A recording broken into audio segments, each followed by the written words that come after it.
Today's video is going to be a mini messaging masterclass for video editors. These are two modules from OG VP Plus that I'm giving away completely for free. The first half of today's video will focus on the theory of messaging, lazy messages versus actually valuable messages that people care about. And the second half of this will be a practical episode where I showcase some lazy, boring messages compared to some exciting value-packed messages and the difference between why the value-packed messages convert and the lazy messages get ignored. This is going to be some sauce straight from VP Plus. I feel like Superman. I'm ripping the shirt off to show the VP Plus logo. Anyways, enough yapping. Let's jump into the mini messaging masterclass for freelance video editors. Jackcole VP Plus, what's going down, people? Good morning. So we're going to be talking about messaging as our first episode. The reason we're going to be talking about messaging is because throughout the one-on-one calls that I've been getting on with a lot of you guys, we've had over 60, I believe now, I've been noticing a pattern. The pattern is that a lot of you guys are falling into a category. Two categories, in fact. Some of you might even have heard me tell you this live on a call. If you haven't had a call with me yet, hit me up. It's one of our pieces of the server that's making it very undervalued right now because we're semi-small. Over 200 members, about 210 members right now, which means I can actually focus more on you guys individually.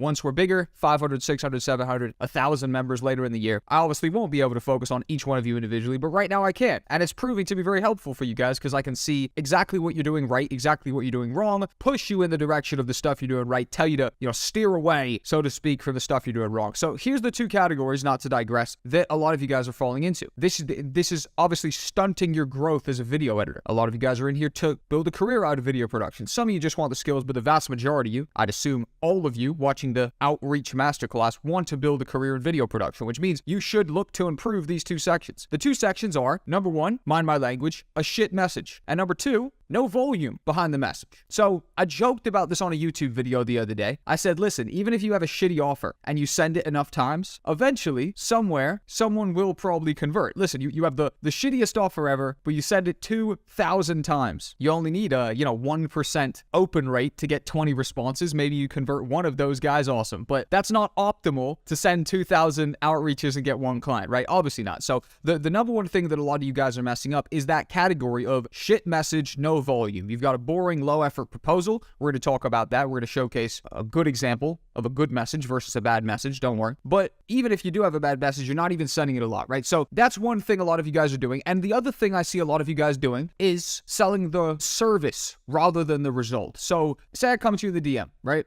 And I say, hey, I offer high quality video editing services. I'm a video editor. Are you looking for shorts content? Are you looking for long form content? I'm super punctual. I edit high quality, right? You're selling the service. Or I come to somebody or some of the people who I've been working on their messages with, right? Some of you guys even watching this right now. And you come to someone and say, hey, what's up? Love your videos, but I noticed there's a little bit of room for improvement in the watch time category. I think with my editing, we can increase your viewer retention. I'm sure you know how important that is to the YouTube algorithm, right? That's actually one of the key metrics they use to promote stuff. I'd love to offer you a sample and show you how with me on your team, we could improve your retention. We could improve your watch time. Also, now all of a sudden you're selling the results rather than the service. You're saying that, hey, listen, I've noticed an issue that you have, and I'm the solution, right? Come to me. I'm going to fix it. I'm going to make your watch time better. I'm going to improve your retention. I obviously must know what I'm talking about to have even spotted this, right? These are the kind of subconscious things being communicated, and boom, that's a better framing for a message, opposed to you coming to someone, hey, what's up? I offer high quality video services. Listen, I get it done tomorrow. I'm super punctual. Boom, boom, boom. Now, sure, right? Again, that's not terrible at all. In fact, you are communicating, you have services, and as I just said, if you send that to enough people, someone's going to open it up and say, hey, you know what? That's crazy. I'm looking for short form content that's high quality. This person said he offers high quality short form content. Awesome. That's actually what I'm looking for. Awesome. Cool. But I think you are appealing to the psychology of a client a little bit more by poking them with their problem, and then, hey, look, I've got the solution, right? This works great with copywriters. Copywriters hit me up all the time. Hey, Jack, listen, we noticed your shitty copy on videoproductionplus.com. Hire us. Awesome, cool. I have actually hired some of those guys to do a little bit of ghostwriting stuff. They were writing emails. We turned those into some tweets, blah, blah, blah, blah. Awesome. So we did actually work with some of those people. They came to me. They didn't say, hey, what's up? I offer high quality copywriting services. They said, hey, Jack, listen, your copy's trash. No problem. I attached 3 different examples of copy I would use for it. Boom, use it if you want. If you want to work with me, awesome. If you don't, no problem. Have the copy for free. Value first, which we're about to talk about later on in the Outreach Masterclass. This is very much so going to be a brain dump, each one of these episodes. In fact, in the messaging episode, we might have a gem about personal brand. We might have a gem about value first. In the value first episode, we might have a gem about messaging, right? So this isn't, a structured curriculum, reviewed by a board of education. This is just me condensing all of my knowledge on outreach into an extensive program. So feel free to take notes on nuanced points, notes that you think, we might be skipping over. Hit me in the DM, hit me in VP Plus if you want me to expand on anything. But essentially, let's get back to the structure of the video, right? Two main things people do wrong, we already touched on. Selling the result rather than selling the service. Again, might have put a couple ideas into your brain. Uh-oh, Jack, you're right. I am selling the service. I'm offering them high quality video services. They obviously want something to be high quality, but do they really care? Probably not, right? Awesome, cool. Another category that we need to talk about is lazy approaches. Lazy approaches is the following. Have you ever hit anybody up like this? Ready? Hey, what's up? I'm a video editor. If you're looking for video editing, hit me up. Here's my portfolio. Just that. Right? I talked to somebody on call the other day about that. There's no urgency behind that. Say I'm a YouTuber, right? Well, you don't have to say. I am a YouTuber. Awesome. I go on to Twitter. I have a look through my messages, right? One person says, hey, I'm a video editor. Hit me up if you need something. Then the other person says, hey, what's up, Jack? Saw your videos, chopped it up, made a piece of short form content. This is what it looks like. If you want this on a consistent basis, let me know. If not, keep up the good work. Who creates more urgency to respond in that moment, right? We broke this down. I won't fully jump into this because I actually did a great example. If you go into the freelance section right now, the same one you're watching this in right now, and you go to the lazy approaches won't land clients, that's what I'm referencing right now. Two people hit me up to make thumbnails for me. One of them literally said, hey, Jack, I make thumbnails. It's like, well, they didn't even attach a thumbnail. They just said, hey, Jack, I make thumbnails. Let me know if you want them. Another person said that they wrote a massive paragraph. Again, I'm just paraphrasing because this is a whole nother episode of VP Plus. You can go watch it right now if you haven't. They sent a big paragraph about how much they love passionate creators. They could tell through my videos I'm very passionate, but they noticed my thumbnails aren't very consistent, so they took it upon them to remake one of my thumbnails using the thumbnails already on the channel, and they showcase their value. Again, we'll talk about that in value first, but lazy approaches versus non-lazy approaches. You don't have to make content up front for everybody. We'll talk about ways that you can position yourself through personal brand, through Twitter, and through a couple other things we'll talk about, video intro, etc., to make yourself stand out much more. You don't have to do stuff up front, but that's just for the example we're giving right now. That's a perfect example of a lazy approach, one that didn't even get responded to, actually got laughed at technically because we made a video showcasing how that's the wrong thing to do. That's a lazy approach versus someone who put a little bit more time in, right? A lot of you guys, we talked about this on a call with one of you guys the other day. You were applying to a job and you just said, hey, what's up? I'm a video editor. Let me know if you want to work with me. And you attached a link. Honestly, there's no urgency behind that. When they read the message now, there's nothing that makes them have to respond. You know? In fact, they just skip over it, whatever. The one where the person did something up front for me, I had to respond in that moment. I didn't see it and think like, oh, get back to that later. No, I was honored. Wow, you made a free thumbnail for me? That's incredible, right? A lot of you guys are sending those proposals. We talked about this the other day on a call with one of you. You showed me the way that you were hitting people up. You actually said that you were struggling to get responses, and that was the reason why. So definitely, lazy approaches are not going to get responses. Hey, what's up? I'm a video editor. Here's my portfolio. It's like, dude, that might have worked back when I was starting out because video editing wasn't as saturated of a service online, right? Five years ago, cool, you probably could have done that. They were like, wow, you're a video editor? That's mind-blowing. I've never heard someone's a video editor. I never heard of this in my life, right? Awesome. Nowadays, there's mass competition. We're going to talk about that. You need to stand out. You need to find a way to stand out. Anyway, again, some of you guys might have creative ways that you can teach me. But we're going to talk about today a lot of those ways. One of the great ways is the value first approach. Another way is the video intro. So I hope I'm drilling this into your head right now. I hope I'm giving you a bit of a framework for messaging. Video editing is highly competitive. Low effort approaches will yield zero reward. They will just yield zero reward. You could do that approach that I just talked about where you, hey, what's up? I'm a video editor. Here's my portfolio. And again, let's take it back to the shitty message theory. You send it enough times, 2,000 times, somebody somewhere will take note and they'll say, oh, cool, yeah, like I actually do need a video editor. Awesome, cool. But you would have left on the table so many responses you could have get, so many potential clients you could have get, higher quality clients you could have gotten. Awesome. That is definitely not the best way to go about it. So how do you go about personalizing your responses? How do you go about creating urgency to make people respond? Let's go ahead and tap a couple categories right now. Number one, selling the result rather than selling the service. If you're selling a result, you're instantly positioning yourself as an expert who knows what they're talking about, and you create more urgency to respond. No one has urgency to respond when your message is, hey, I offer services that are high quality. Here's my portfolio. Let me know if you need shorts content. Let me know if you need long form content. I'm available. They have no urgency to respond to that. They'll click it. They'll go about their merry day, right? They might respond to another message that's a little bit better. So a great way to nudge them, right, as a video editor is to hit them on key points that position you as an expert and sell the result. So, for example, when I was selling after movies for nightclubs and I hit them up, I would offer my service as a recap. Hey, what's up? If you're looking for a recap video for your event, awesome for social media afterwards, helps you, promote the next one, etc., let me know, right? And they would hire me. They weren't hiring me because for pure vanity, they just wanted to film the nightclub. No, these were club promoters who had an event, right?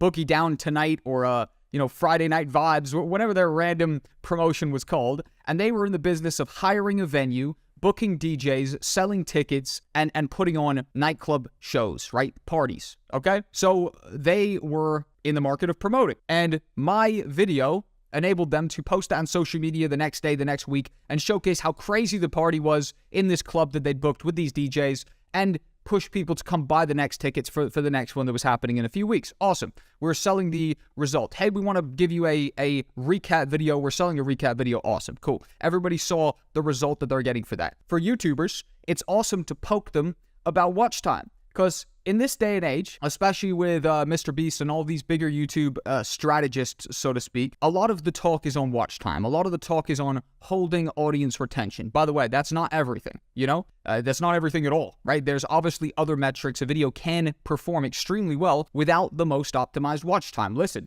I experience it myself. We really don't average more than a 35% average watch time on my YouTube channel, but we have videos that go on to get millions of views, hundreds of thousands of views. Awesome. It's not everything, but it is big. 100% it's big. It's actually one of the most important things YouTube look for to promote a video, because it makes sense. They can see people are watching the majority of the video, which means it must be good. Awesome. You wouldn't watch the whole video if it wasn't good. So a lot of YouTubers know intuitively, and because they are aware of the algorithm, that they need to improve their watch time. They need to improve their retention. So a great way that I've been encouraging my freelancers inside VP Plus, you guys, to approach YouTube clients is by pushing that pain point, right? Selling the result rather than selling the service, by saying, hey, listen, I noticed you could improve your watch time. I noticed a couple things we could do to improve your watch time. How about this? How about I re-edit one of your videos? Only going to give you a 30-second sample, but I'm going to showcase how much more optimized for watch time, how much more retention optimized your videos are now that I've touched them rather than before. Instantly, you can see that that's not a lazy approach, because you obviously are communicating to them that you've watched a video. In fact, in your message, you might say something along the lines of, hey, Jack, I saw your recent video on the top 3 best free video editing software, but I noticed a couple tricks I could do to improve it. I'm sure you know how important watch time or retention is. Let me offer you a free 30-second re-edit of any video of your choosing, and I'll show you how much more optimized for retention we can make this video. Let's go ahead and touch on thumbnails quick, because we've got a couple freelancers in here who want to do thumbnails, even though this is video production plus, not Photoshop production plus or graphics production plus. There's still, this is a group of creatives in here, right? So let's talk about the thumbnails, right? How do you sell the result instead of selling the service, right? For thumbnails, one of the key things that we're doing, and I'm telling you guys to do, and I was telling someone else to do today, Robbie, shout out to Robbie, was to poke them on CTR. Hey, what's up? I love your thumbnails. I noticed we could have a little bit of room for improvement in the CTR in your thumbnails, right? I noticed a couple tricks I could use to increase the CTR on your thumbnails. Allow me to give you a free thumbnail to showcase my abilities, right? Awesome. You've touched on some pain points.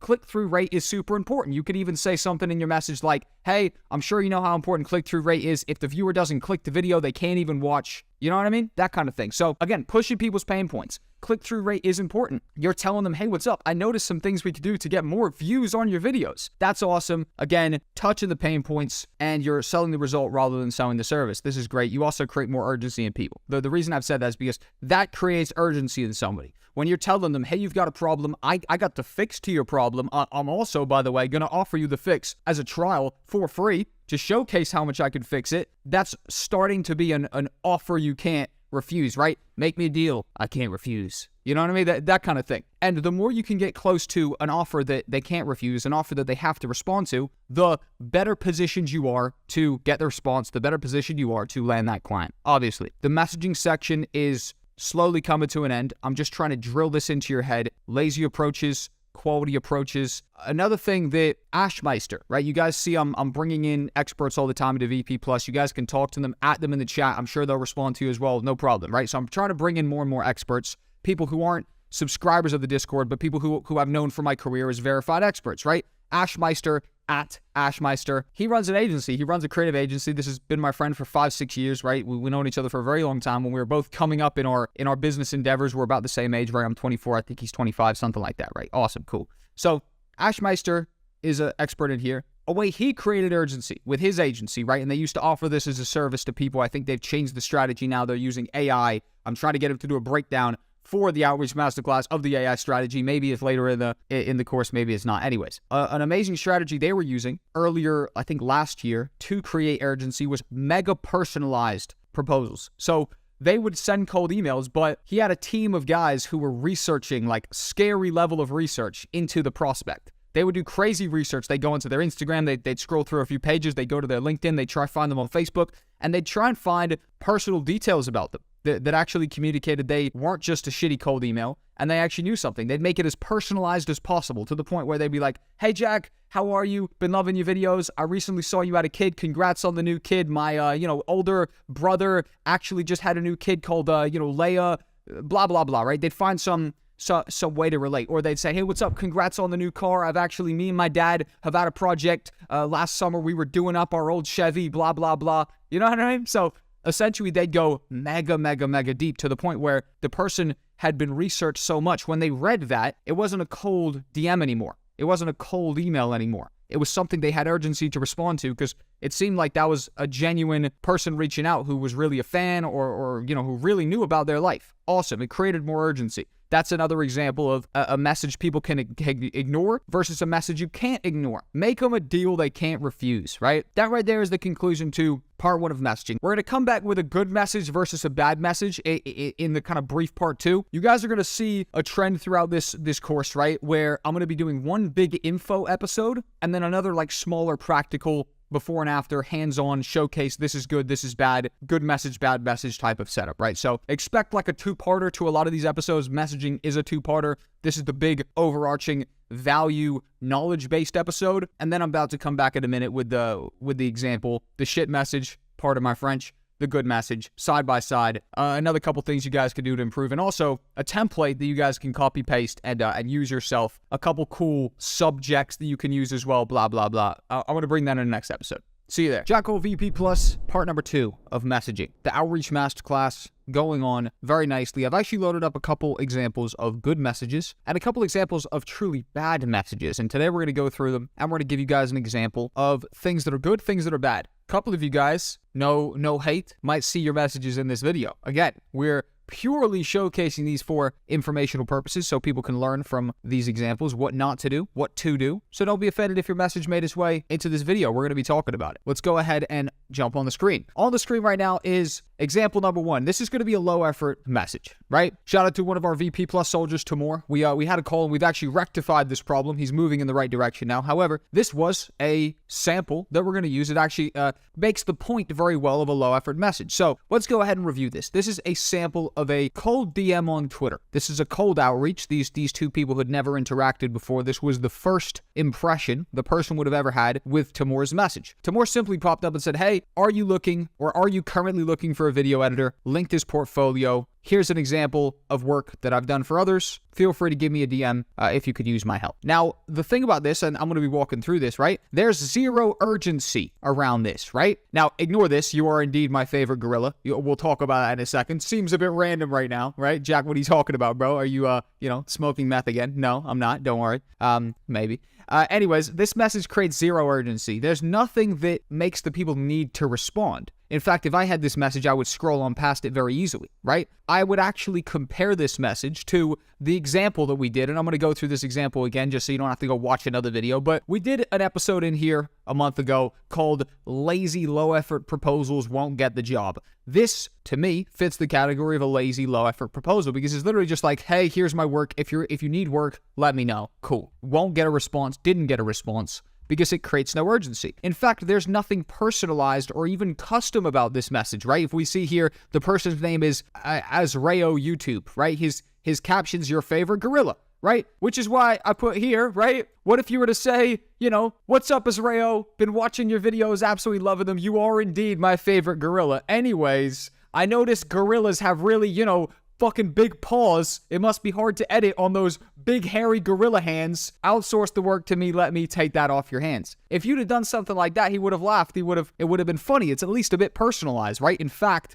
that right there would actually genuinely have been a great response. dude, I'm sure it's tough editing on your massive fat gorilla hands. Let me take care of it. Stop getting hair all over your keyboard. I'll be the editor for you. Don't worry, right? That would have been funny. It would have been at least a step in the right direction of a personalized approach. Now, I actually took some time to go ahead and load this guy's page up, right? His name's Israel, your favorite gorilla. He's just hit 450,000 subscribers. Another example of a step in the right direction of personalization would have been, what's up, Israel? Congrats on 450K. Now you're making it into the big leagues. I'm sure you don't have as much time as you'd like to edit your videos. Give that to me. I'll take the pressure off you. Don't worry. Again, more of a personalized message. Now, we talked about how Ashley, good friend of mine, Ashmeister, right in here in the server, you could tag him if you want, his strategy for getting responses was highly personalized, ultimate personalized messages, and this did very well for them. In fact, they've moved on to an AI strategy that we're going to be talking about later on in this outreach masterclass, but the original strategy, or not the original, but the V1 of the strategy was highly personalized messages, doing so much research on your prospect that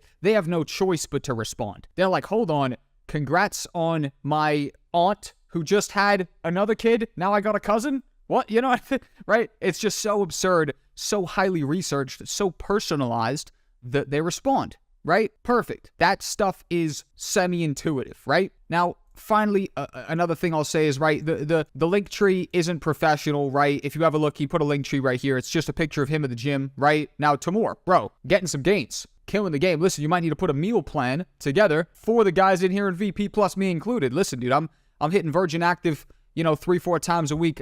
Dude, listen, man, you're killing me, right? However, it's not professional, right? It's not that doesn't communicate that you're a great video editor, does it? Awesome. So that's just another piece on your portfolio. Ideally, have you at a desk. Ideally, have you, right, in my personal brand, where am I? Let's go ahead and just review my personal brand. Jack Cole right here. Boom. Cool. Where am I? I'm recording a YouTube video. Here, I'm clearly somewhere where some lights, camera action. It looks official. Here, I'm speaking out of school. Awesome. That positions me as an expert. You come into my profile. I'm answering questions. Awesome. Cool. This guy clearly is doing some kind of video editing, videography. Who knows? Again, I'm just like exploring the mind of someone who doesn't know me and has just clicked on this. They're going to be like, cool, guy's doing something to do with video production. I can see a camera, cool. Timur, you, brother, we're not obviously communicating that right away. You might be communicating that you and the boys are going to come and beat us up. You're going to get us. But ultimately, it doesn't scream professionalism, and there's a couple of things to do personalized right there. So definitely, in terms of messaging, personalized messages, you need to change that up. Now, before we get into the examples of what is good and what's bad, let me just give another example real quick that kind of is similar to what Timur just did. This is for graphic design. So this is an example I showcased to you guys in the low effort proposals episode. So I'll just go over it very quickly. This is someone who hit me up for graphic design. Hey, I'd love to work with you as a thumbnail designer. No urgency behind that message. Nothing personalized behind that message. There was no response. This guy got ghosted. Was February the 17th. Cool. Never heard back from me. Probably, by the way, sent that same message to 70 other people. No one responded as well. Maybe one person responded and said, hey, can you have a look at your thumbnails? He said the thumbnails, then they ghosted him, right? Okay, cool. Nightmare, right? Versus another one. Here's another thumbnail designer hits me up. Hey, Jack, watching your videos for a while. The values brought me so much. It caught my attention that you're kind of struggling in your thumbnail department. I think, listen, I could actually help you with your thumbnails. Listen, don't just take my word for it. I downloaded your thumbnail, made it better. Here it is. Here's my version. Value first. We'll talk about that. Very effective for people trying to get their foot in the door, so to speak. Who gets a response there, right? And by the way, I did respond. I actually hired him for hundreds and hundreds and hundreds of dollars. Now, he couldn't compete with Ronick, who's in here now, VP plus expert, really one of the best thumbnail designers I've ever seen in my life. I'm paying him more than I was paying this guy. But, that's just, we naturally upgraded. It is what it is. This guy was my thumbnail designer before Runick, who is now a beast. He's obviously on another level. But this guy was my thumbnail designer before. And the reason is because he approached with value first, and he didn't give a shitty low-effort proposal. Hey, I do thumbnails. He said, listen, boom, this is the value I got. Have a look right here. Easy, amazing, cool. That's a low-effort proposal versus a high-effort proposal. Something that's, a low-effort response or a low-effort try versus a high-effort try. Who gets the better result? Now, keep in mind, right? Here's the way to put it. The quality of your work dictates the quality of your result. the quality of input dictates quality of output. If I get down on the floor and do the shittest form push-up you've ever seen in your life, truly like an abomination, your gym teacher would have smacked you, the cool kids across the class were looking, you see how shit he does a push-up, oh my god, right? If I were to do the shittest form push-up ever, really horrible form, not going to get results. But if I drop down and do the perfect form, boom, I go down, I touch my nose, I come back up, awesome, I'm going to gain some muscle mass, I'm actually going to get stronger because I'm doing it, quality versus just doing it, okay? This guy right here, okay, who's sending this message off is just ticking the box. If he's having a conversation with you and me, they might say, dude, I've applied to 1,000 jobs. You would then be like, wow, dude, graphic design is a scam. You can't land clients on the internet. Because he said he applied to 1,000 jobs. But then if this is the quality, right? AKA I've done 1,000 push-ups, I got no muscle. Dude, look at the quality of the push-ups you're doing. Look at the quality of the outreach this guy's doing. You get what I mean? Cool. Awesome. So that right there is a lazy approach versus a high quality approach. Now let's go ahead and jump back on the screen. And I want to break down another VP Plus members approach, right? Shout out to Ryan. This is an Upwork proposal. Ryan had been applying ad nauseum to Upwork jobs with no success, not landing anybody. We jumped on a call. I said there has to be something going wrong here, right? Upwork, don't get me wrong, is a bit of a shit show these days, right? We're going to talk about it in our Upwork episode. But hey, you can land work on Upwork. That's confusing. So there must be something wrong. Now this is where we started knowing what was wrong, okay? We had to look at Ryan's approaches and said, okay, what are you doing? And Ryan said, listen, I'm sending the same proposal to every single job. I see a job come up, I copy-paste my proposal, I send it to them, boom, hopefully I get a client. Well, there you go, Ryan.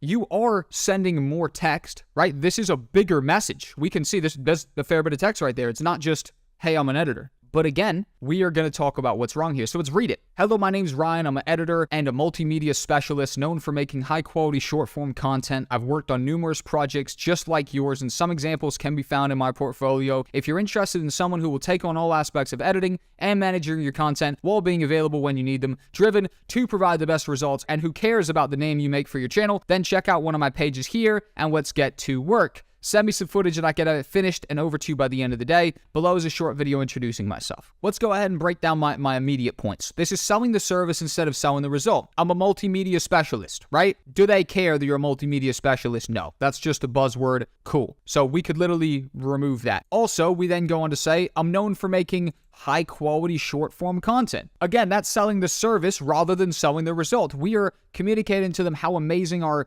how high quality our content is, blah, blah, blah. Easy peasy, peasy, peasy, peasy. That is ultimately creating no urgency. Now, there is one thing that they did good in this, right? Which is they did attach a video intro. We'll talk about the video intro later, how that makes you more personal, etc., etc., etc. But this is ultimately just pitching the service rather than pitching the result. The two things that you need to do when applying on Upwork, okay? And this is an Upwork proposal, so I want to tick these, and this is something I'm going to go into more in the Upwork section and more in the freelance section, but ultimately, let's talk about it right now, okay? There's two core points you need to communicate when you're applying on a freelance website. Assure them you read the job, because everybody just spams. And if you have a look at here, Ryan was just spamming as well. So say the job was YouTube editor needed, right? Say that was the job, okay? A way to respond would have been, hey Bob, my name's Ryan. I'm a YouTube video editor, right? A little bit of comedy, right? That's kind of all I do. Ha ha ha. Again, positions you as an expert. Again,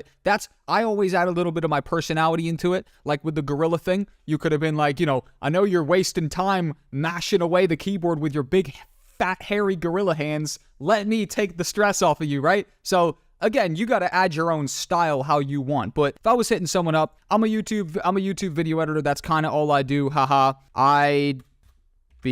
I'd be perfect for this. I can get you a sample in the next 24 hours, possibly today, depending on how quick you hit me back. Read your job and ready to get cracking. Waiting on ya. All the best, Ryan. P.S. Here is a few projects I just wrapped for other YT editing clients. Now, right there, we've just rewritten that message in a simple way. What do? Okay, we definitely hit these 2 points. We assure them we read the job. Awesome. and then we position ourselves as the best fit for the job. That is all you have to do when applying to freelance website stuff. Everybody is sending spam. They're all sending spam. If you go onto Upwork, right? If you guys want for fun, okay? Let me just change the big screen here. For fun, go onto Upwork right now, or go onto Freelancer, whatever, people per hour, YouTube jobs, whatever. We'll talk about them in the freelance section. Cool. If you want, an idea of to see what not to do, put a job out as a client. Go on there, post a job as a client. Hey, I've got a job, and see all the proposals that come in. That'll give you an idea of most of the people who you're competing against. Most of them are just copy-pasting a very low-effort, spammy message, and they're sending it off to as many people as possible in the hopes that one day someone responds and actually lands them, right? Will it happen? Potentially. Like I said, listen, I'm going to sit back and again go through the funny theory of a shit offer sent enough times eventually converts. If you want to pay for connects on Upwork and pay for all these things on Upwork and just send 1,000 proposals with a shitty message, maybe someone signs in and you actually land a client. But how much money did you waste in the connects, etc., right? You ideally want to optimize your approach and do the most optimized, best, most quality approach ever to optimize your clients. Awesome, cool. So this takes 2 points. We assure them you actually read the job and you position yourself as the perfect fit. Hey Bob, my name is Ryan. I'm a YouTube video editor. That's kind of all I do. Haha, a little bit of comedy. Again, subconsciously, if it's all you do, you must be in demand, blah, blah, blah, whatever. Cool. I'd be the perfect fit for this. I can get you a sample in the next 24 hours, possibly today, depending on how quick you hit me back. That creates urgency. We're talking about creating urgency. You said, listen, dude, I'll get it done in 24 hours. By the way, potentially quicker than 24 hours if you can get off your ass and give me and respond, basically, right? So now they want to respond because they want to get it done in less than 24 hours. Holy shit, cool, awesome, cool. You're saying if I respond, then you're going to get cracking, awesome. Read your job and ready to get cracking, waiting on you. All the best, Ryan. P.S. Here's a few projects I wrapped up recently. Boom, boom, boom. So the link's right there, right? Link, link, link. Sweet.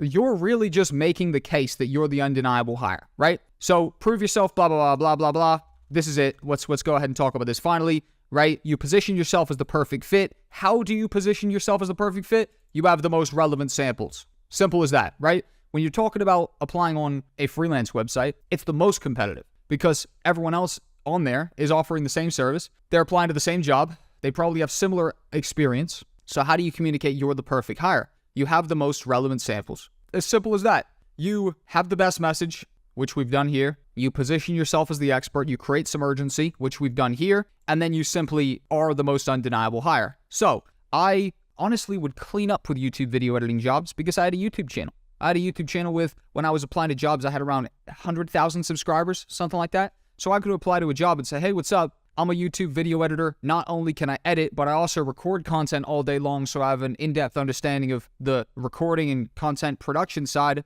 as well as the editing side. You start to make a case for yourself as the most undeniable hire. Awesome, done and dusted.